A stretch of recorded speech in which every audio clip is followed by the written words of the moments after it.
Dracula, Chapter 8. Mina Murray's Journal. Same day, 11 o'clock p.m.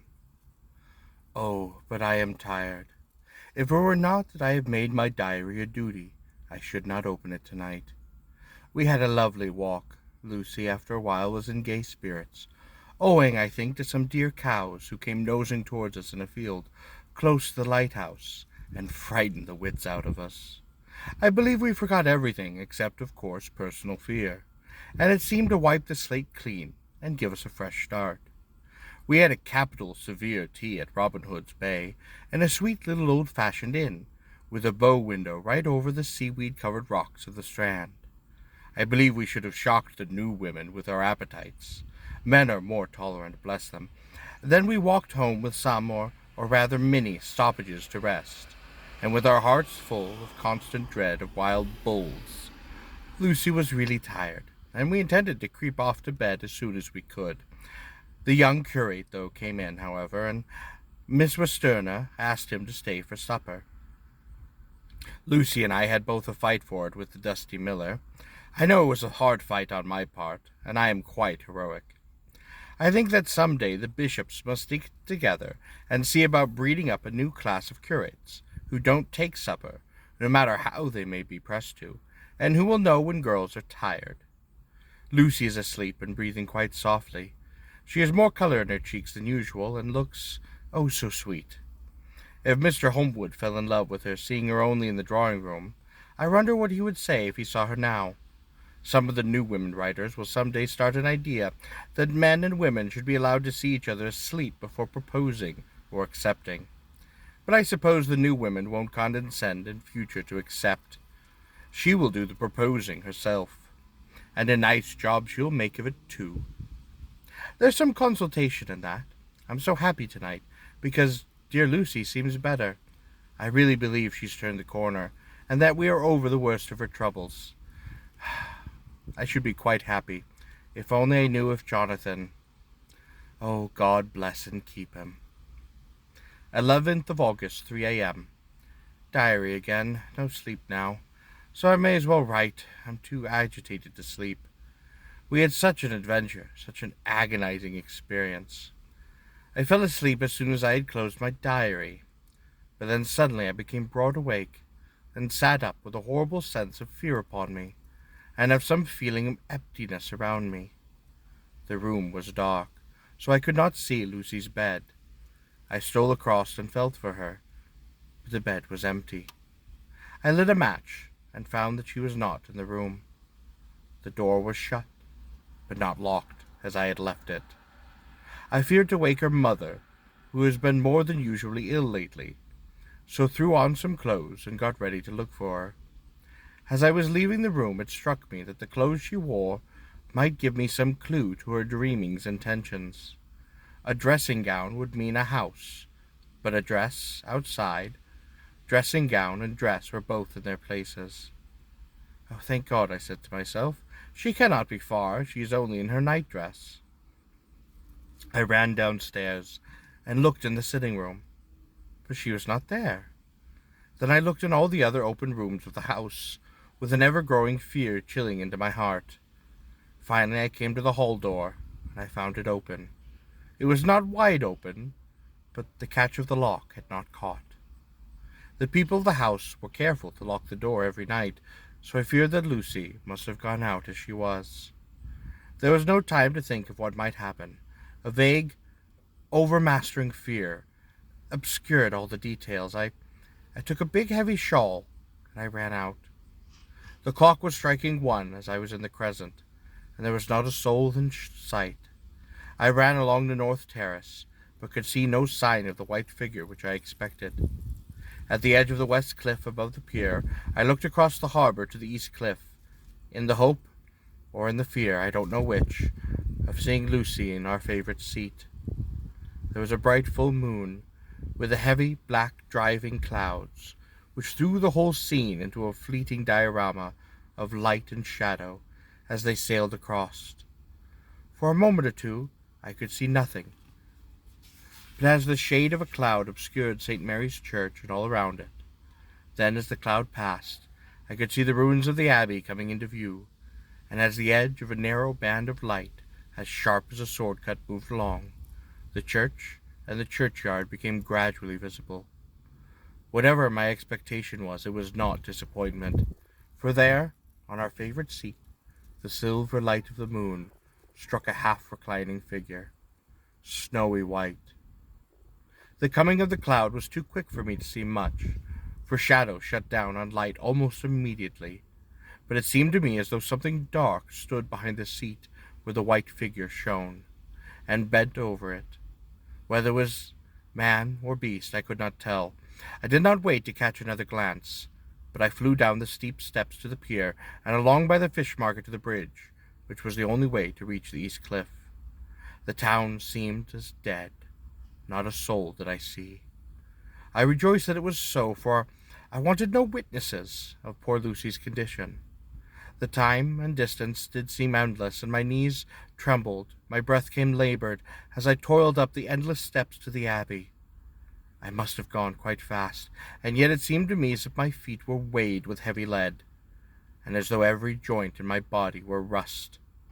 When I got almost to the top, I could see the seat and the white figure. I was now close enough to distinguish it, even through the spells of shadow.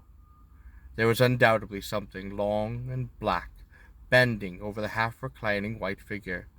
I called out in fright, "Lucy! Lucy!"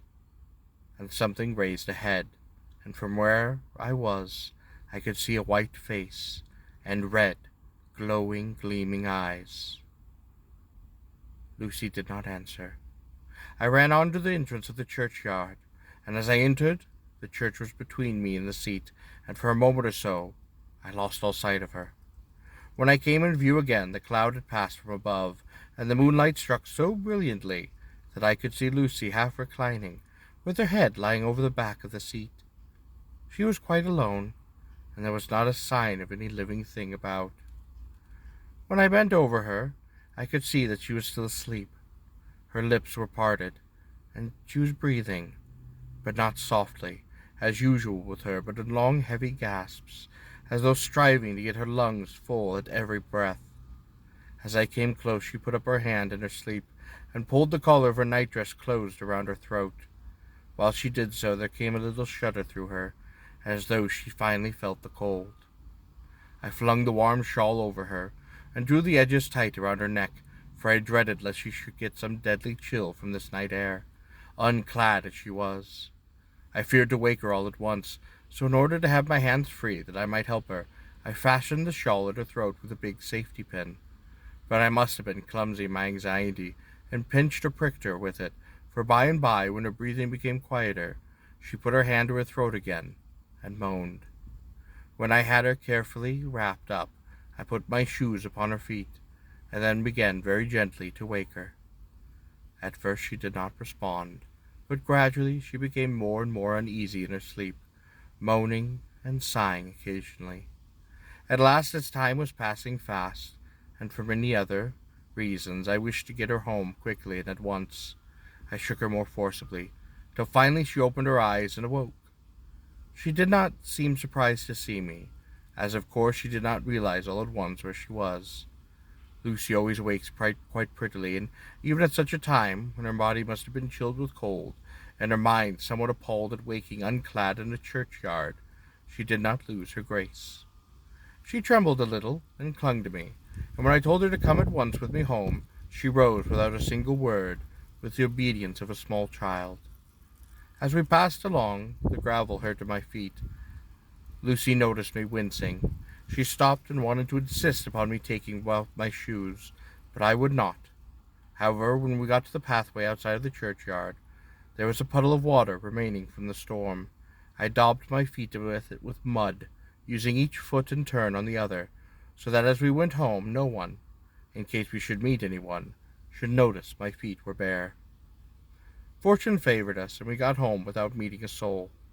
Once we did see a man, who seemed not quite sober, passing along a street in front of us, but we hid in a door till we had disappeared up an opening such as they are here, steep little closes or wynds, as they call them here in Scotland. My heart beat so loud of all the time they sometimes I thought I could faint. I was filled with anxiety about Lucy, not only for her health, lest she should suffer from the exposure, but for her reputation in case the story should ever catch wind. And when it got in, and washed our feet, and had said a prayer of thankfulness together, I tucked her quietly into bed.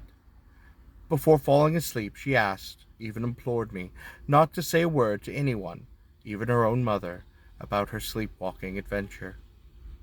I hesitated at first to promise, but on thinking of the state of her mother's health, and how the knowledge of such things would fret her, and thinking too of how such a story might become distorted, nay, would become distorted, in case it should ever leak out, I thought it wiser to do so. I hope I did right. I've locked the door, and the key is tied to my wrist, so perhaps I shall not again be disturbed. Lucy is once more sleeping soundly, and the reflex of the dawn is high and far over the sea. Same day, noon. All goes well. Lucy slept till I woke her, and seemed not to have even changed her side. The adventure of the night does not seem to have harmed her. On the contrary, it seems to have benefited her, for she looks better this morning than she has done for weeks. I was sorry to notice that my clumsiness with the safety pin hurt her. Indeed, it might have been serious, for the skin of her throat was pierced.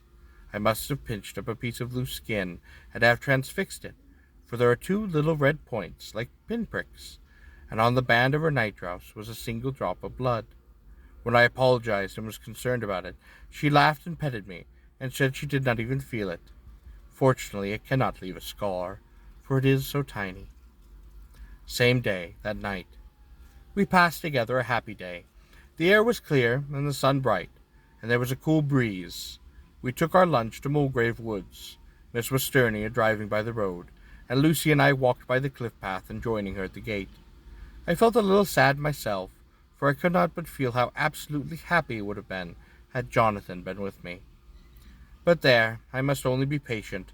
In the evening we strolled in the casino terrace, and heard some good music by Sulphur and Mackenzie, and went to bed early. Lucy seems more restful than when she had been for some time, and fell asleep at once. I shall lock the door and secure the key the same as before, though I do not expect any trouble tonight. 12th of August. My expectations were wrong. For twice during the night I was weakened by Lucy trying to get out. She seemed, even in her sleep, to be a little impatient at finding the door shut, and went back to bed under a sort of protest. I woke with the dawn, and heard the birds chirping outside of the window. Lucy woke too, and I was glad to see was even better than on the previous morning. All her old gaiety of manner seemed to have come back, and she came and snuggled in beside me, and told me all about Arthur. I told her how anxious I was about Jonathan, and then she tried to comfort me. Well, she succeeded somewhat, for though sympathy can't alter facts, it can help make them more bearable. 13th of August. Another quiet day, and to bed with the key on my wrist as before. Again I woke in the night, and found Lucy sitting up in bed, still asleep, pointing to the window. I got up quietly, and pulled aside the blind, looked out. There was a brilliant moonlight, and the soft effect of the light over the sea and sky merged together into one great silent mystery. It was truly beautiful beyond words. Between me and the moonlight flitted a massive great bat, coming and going in great whirling circles. Once or twice it came quite close, but was, I suppose, frightened upon seeing me, and flitted away across the harbor towards the Abbey. When I came back from the window, Lucy had lain down again, and was sleeping quite peacefully. She did not stir again at all that night. 14th of August. On the East Cliff, riding and writing all day. Lucy seems to have become much in love with the spot as I am, and it is hard to get her away from it when it is time to come home for lunch, or tea, or even dinner. And had come to the top of the steps up from the West Pier, and to look over at the view, as we generally do. The setting sun, low down in the sky, was just dropping behind Kettleness. The red light was thrown on over the East Cliff and the old Abbey, and seemed to bathe everything in a beautiful rosy glow. We were silent for a while, and suddenly Lucy murmured as if to herself, "His red eyes again. They are just the same." It was such an odd expression, come apropos of nothing, that it quite startled me. I slewed around a little so as to see Lucy well without seeming to stare upon her, and saw that she was in a half-dreamed state, with an odd look on her face that I could not quite make out. So I said nothing, but I followed her eyes, and she appeared to be looking over at our own seat, whereon was a dark figure seated all alone. I was a little startled myself, for it seemed for an instant as if the stranger had great eyes like burning flames. But a second look dispelled that illusion. The red sunlight was shining on the windows of the St. Mary's Church behind our seat, and as the sun dipped there was just sufficient change in the refraction and reflection to make it appear as if the light moved. I called Lucy's attention to the peculiar effect, and she became herself with a start, but looked sad all the same. It may have been that she was thinking once more of that terrible night. We never referred to it, so I said nothing, and we went home to dinner. Lucy had a headache and went early to bed. I saw her to sleep, and went out for a little stroll myself. I walked along the cliffs to the westward, and was full of sweet sadness, for I was thinking of Jonathan. When coming home, it was when bright moonlight, so bright that through the front of our part of the crescent was in shadow, everything could be well seen. I threw a glance up at our window and saw Lucy's head leaning out, and thought that perhaps she was looking out for me, so I opened my handkerchief and waved. She did not notice or make any movement whatever. Just then, the moonlight crept around an angle of the building, and the light fell on the window. There distinctly was Lucy with her head lying against the side of the window-sill, her eyes shut. She was fast asleep, and by her, seated on the window-sill, was something that looked like a great good-sized bird. I was afraid she might get a chill, so I ran upstairs, but as I came into the room she was moving back to her bed, still fast asleep and breathing heavily. She was holding her hand to her throat, as though to protect it from the cold. I did not wake her, but tucked her up warmly. I have taken quite care that all the doors are locked, and now the windows securely fastened. She looks so sweet as she sleeps, but she is paler than is her wont, and there was a drawn, haggard look under her eyes, which I do not like. I fear she is fretting about something, but I could wish I found out what it was. 15th of August. Rose later than usual. Lucy was quite languid and tired, and slept on what we had been called. We had a happy surprise breakfast. Arthur's father is better, and wants the marriage to come off soon. Lucy is full of quiet joy, and her mother is glad and sorry all at once. Later on in the day she told me the cause. She is grieved to lose Lucy as her very own, but she rejoiced that she is soon to have someone to protect her. The poor dear sweet lady. She confided to me that she has gotten her death warrant. She has not told Lucy yet, and made me promise to secrecy. Her doctor told her that within a few months, at most, she will die, for her heart is weakening. At any time, even now, a sudden shock would be almost sure to kill her. Ah, we were so wise to keep from her the affair of that dreadful night of Lucy's sleepwalking. 17th of August. No diary for 2 whole days. I have not had the heart to write. Some sort of shadowy pall seems to be coming over our happiness. There's no news from Jonathan, and Lucy seems to be growing every weaker, whilst her mother's hours are numbering to a close. I do not understand Lucy's fading away as she is doing. She does eat well, and she sleeps well, and she enjoys the fresh air, but all the time the roses in her cheek are fading. She getting weaker and more languid day by day. At night I hear her gasping as if for air. I keep the key of our door always fastened to my wrist at night, but she gets up and walks about the room, sitting at the open window. Last night I found her leaning out when I woke up, and when I tried to wake her I could not, for she was deep in a faint. When I managed to restore her, she was as weak as water, and cried silently between long and painful struggles for air.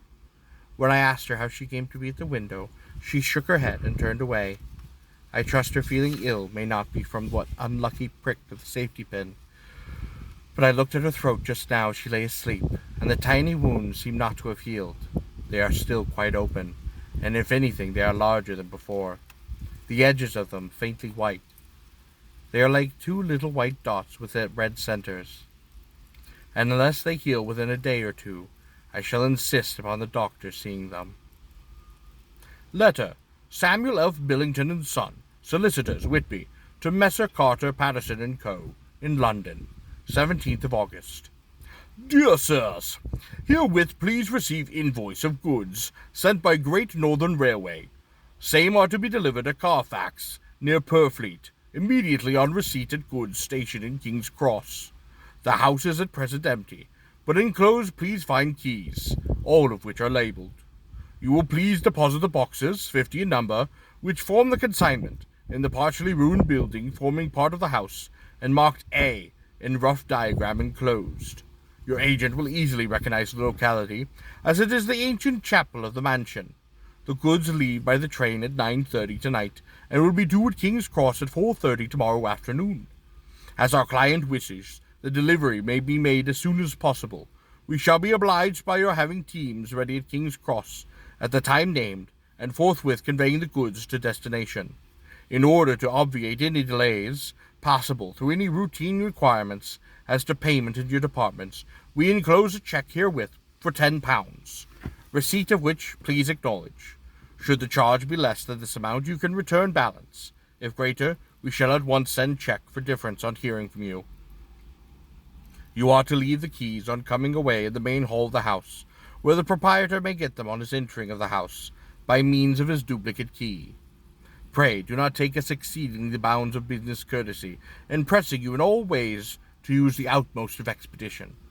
We are, dear sirs, faithfully yours, Samuel F. Billington and Son. Letter, Messrs. Carter, Patterson and Co., London, to Messrs. Billington and Son, Whitby, 21st of August. Dear sirs, we beg to acknowledge £10 received, and to return check £1, 17 shekels and 9 dugs. Amount of overplus, as shown in receipt, account here within. Goods are delivered in exact accordance with instructions, and keys left in parcel in main hall, as directed. We are, dear sirs, yours respectfully, Pro Carter, Patterson and Co.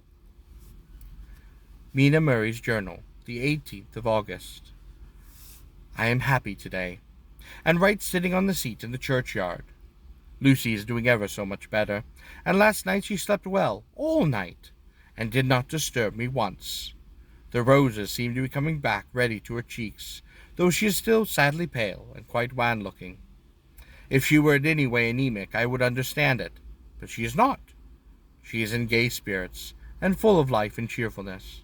All the morbid retience seems to have passed from her, and she has just reminded me, as if I needed any reminding, of that night, and that it was here, on this very seat, that I found her asleep. As she told me, she tapped playfully with the heel of her boot on the stone slab, and said, "My poor little feet didn't make much noise then. I dare say poor old Mr. Swales would have told me that it was because I didn't want to wake up Geordie." As she was in a communicative humour, I asked her if she had dreamt at all that night. Before she answered, the sweet puckered look came into her forehead, which Arthur, I call him Arthur now from habit, says he loves, and indeed, I don't wonder that he does. Then she went on in a half-dreamy kind of way, as if trying to recall it to herself. I didn't quite dream, but it all seemed to be real. I only wanted to be here in this spot. I don't know why, for I was afraid of something, but I don't know what. I remember, though, I suppose I was asleep, passing through the streets and over the bridge. A fish slipped as I went by, and I leaned over to look at it, and heard a lot of dogs howling. The whole town seemed as if it must have been full of dogs, all howling at once. As I went up the steps, then I have a vague memory of something quite long and dark, with red eyes, just as we saw that sunset, and something very sweet and very bitter all around me at once. And then I seemed to sink into a deep green water. There was a singing in my ears, as I have heard there is to drowning men, and then everything seemed passing away from me. My soul seemed to go out from my body, and float about in the air. I seem to remember that once the West Lighthouse was right under me, and then there was sort of an agonizing feeling, as if I were in an earthquake, and I came back, and I found you shaking me. I saw you do it before I felt you." Then she began to laugh. It seemed a little uncanny to me, and I listened to her quite breathlessly. I did not quite like it, and thought it better to keep her mind on the subject. So we drifted on to other subjects, and Lucy was like her old self again. When we got home, the first breeze had braced her up, and her pale cheeks were really more rosy. Her mother rejoiced when she saw her, and we all spent a very happy evening together. 19th of August. Oh, joy, joy, joy! Although not all of it is joy. At last, I have found news of Jonathan. The dear fellow has been ill. That is why he did not write. I am not afraid to think it or say it, now that I know. Mr. Hawkins sent me on the letter and wrote himself, oh, so kindly. I am to leave in the morning to go over to Jonathan, and to help to nurse him if necessary, then to bring him home. Mr. Hawkins says it would not be a bad thing if we were to be married out there. I have cried over the good sister's letter till I can feel it wet against my bosom, where it lies, for it is of Jonathan, and must be next to my heart, for he is in my heart. My journey has all been mapped out, my luggage ready. I am only taking one change of dress. Lucy will bring my truck to London and keep it till I send for it. For it may be that, well, I must write no more. I must keep it to say to Jonathan, my husband. The letter that he has seen and touched must comfort me till we meet. Letter, Sister Agatha, Hospital of St. Joseph and St. Mary, Budapest, to Miss Wilhelmina Murray. 12th of August. Dear Madame, I write by desire of Mr. Jonathan Harker, who is himself not strong enough to write, though progressing well, thanks to God and St. Joseph and St. Mary. He has been under our care for nearly 6 weeks, suffering from violent brain fever. He wishes me to convey his love, and to say that by this post I write for him to Mr. Peter Hawkins, Exeter, to say with his dutiful respects that he is sorry for his delay, and that all his work is complete. He will require some few weeks' rest in our sanatorium in the hills, but will then return. He wishes me to say that he has not sufficient money with him, and that he would like to pay for his stay here, so that others who need shall not be wanting for help. Believe in me, yours with sympathy and all blessings, Sister Agatha. P.S. My patient being asleep, I open this to let you know something more. He has told me all about you, and that you are shortly to be his wife. All blessings to you both. He has had some fearful shock, so say our doctors, and his delirium has ravings have been dreadful, of wolves and poison and blood, of ghosts and of demons. I fear to say of what. Be careful with him always, that there may be nothing to excite him of this kind, for a long time to come. The traces of such an illness as his do not lightly die away. We shall have written long ago, but we knew nothing of his friends, and there was on him nothing that one can understand. He came in a train from Klausenburg, and the guard was told by the station master there that he rushed into the station shouting for a ticket for home. Seeing from his violent demeanor that he was English, they gave him a ticket for the furthest station on the way thither that the train had reached. Be assured that he is well cared for. He has won all hearts by his sweetness and his gentleness. He is truly getting on well, and I have no doubt he will in a few weeks be all himself. But be careful of him, for his safety's sake. There are, I pray God and St. Joseph and St. Mary, many, many happy years for you both. Dr. Seward's Diary, 19th of August. Strange and sudden change in Renfield last night. About 8 o'clock he began to get excited, and to sniff about as a dog does when setting. The attendant was struck by this manner, and knowing my interest in him, encouraged him to talk. He is usually respectful to the attendant, and at times quite servile, but tonight the man tells me he was quite haughty. He would not consent to talk with him at all. All he would say was, "I don't want to talk to you. Don't count now. The master is at hand." The attendant thinks it is some sudden form of religious mania which has seized him. If so, we must look out for squalls, for a strong man with homicidal and religious mania at once might be dangerous. The combination is a dreadful one. At 9 o'clock I visited him myself. His attitude to me was the same as that to the attendant. In his sublime self-feeling, the difference between myself and attendant seemed to him as nothing. It looks like religious mania, and he will soon think that he himself must be God. These infinitesimal distinctions between man and man are too paltry for an omnipotent being. How these madmen give themselves away! The real God taketh heed lest a sparrow fall, but the God created from human vanity sees no difference between an eagle and a sparrow. Oh, if men only knew! For half an hour or more Renfield kept getting excited in greater and greater degree. I do not pretend to be watching him, but I kept strict observations all the same. All at once the shifty look came into his eyes, which he always sees when a madman has seized an idea, and with it the shifty movement of the head and back, which asylum attendants come to know so well. He became quite quiet, and went and sat on the edge of his bed resignedly, and looking into space with his lackluster eyes. I thought I would find him out of this apathy, were real or only assumed, and try to lead him to talk of his pets, a theme which never failed to excite his attention. At first he made no reply, but at length he said testily, "Oh, bother them, Al. I don't care a pin about them." "What?" I said. "You don't mean to tell me you don't care about spiders?" Spiders at present were his hobby, and the notebook is filling up with columns of small figures. To this he answered inadequately, "The bride-maidens rejoice the eyes that await the coming of the bride, but when the bride draw nigh, then the maidens shine not to the eyes that are filled." He would not explain himself, but remained obstinately seated on his bed, all the time I remained with him. I am weary tonight, and quite low in spirits. I cannot but think of Lucy, and how different things might have been. If I don't sleep at once, chloral, the modern Morpheus, C2HCl 3OH2O. I must be careful not to let it grow into a habit. No, I shall take none tonight. I have thought of Lucy, and I shall not dishonor her by mixing the two. If need be, tonight shall be sleepless. I am glad I made that resolution, gladder that I kept to it. I had lain tossing about, and had heard the clock strike only twice, when the night watchman came to me, sent up from the ward to say that Renfield had escaped.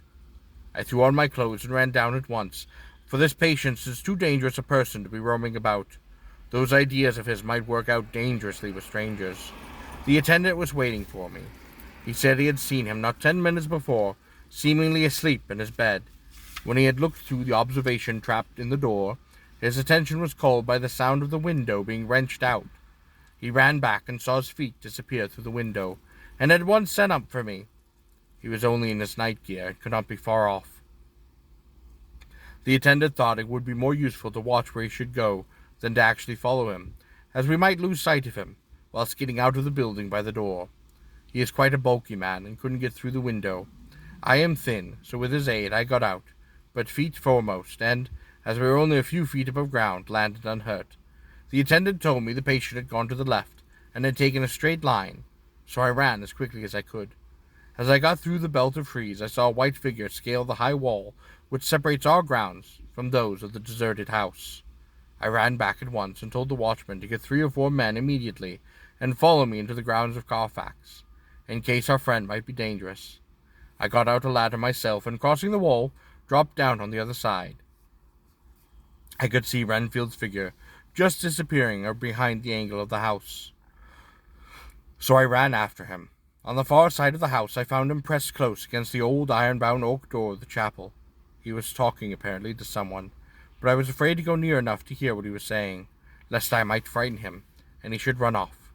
Chasing an errant swarm of bees is nothing to following a naked lunatic when the fit of escaping is upon him. After a few minutes, however, I could see that he did not take note of anything around him, and so ventured to slowly draw nearer to him, more so as my men were now crossing the wall and were closing in on him. I heard him say, "I am here to do your bidding, master. I am your slave, and you will reward me, for I shall be faithful. I have worshipped you long and afar off. Now that you are near, I await your commands, and you will not pass me by, will you, dear master, in your distribution of good things?" He is a selfish old beggar, anyhow. He thinks of the loaves and fishes. Even then, he believes he is in a real presence. His mania makes a startling combination. When we closed in on him, he fought like a tiger. He is quite immensely strong, and he was more like a wild beast than a man. I never saw a lunatic in such a paroxysm of rage before, and I hope I shall not again, for it is a mercy that we have found out his strength. At his danger, in all good time, with strength and determination like his, he might have done wild work before he was caged. He is safer now, at any rate. Jack Shepherd himself couldn't get free from the strait waistcoat that keeps him restrained, and he's chained to the wall in the padded room. His cries are at times awful, but the silences that follow are more deadly still, for he means murder in every turn and movement. Just now he spoke coherent words for the last time. "I shall be patient, master. It is coming, coming, coming." So I took the hint and came to. I was too excited to sleep, but this diary has quieted me, and I feel I shall get maybe some sleep tonight.